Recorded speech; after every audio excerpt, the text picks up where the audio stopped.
बिस्मिल्लाहिर्रहमानिर्रहीम। अस्सलामुअलैकुम।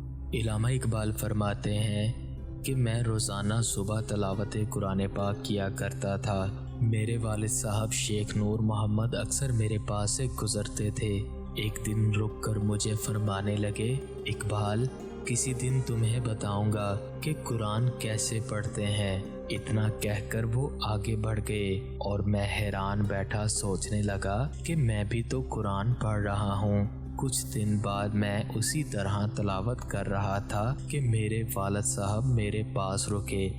जब मैं खामोश हुआ तो मुझे कहने लगे, जब कुरान पढ़ो तो यूं समझो जैसे ये अल्लाह ताला ने सिर्फ तुम्हारे लिए भेजा है और अल्लाह पाक बराहे रास्त तुम्हारे साथ खिताब कर रहा है और तुम्हें अपनी ज़ुबान से अहकामात दे रहा है। जब इस कैफियत के साथ कुरान पढ़ोगे कि कुरान का मुखातिब अल्लाह ताला है तो फिर तुम्हें इसकी लज़्ज़त मिलेगी। इकबाल कहते हैं कि उस दिन के बाद कुरान पाक की जो लज़्ज़त और सुरूर मुझे मिला वो इससे पहले कभी नहीं मिला।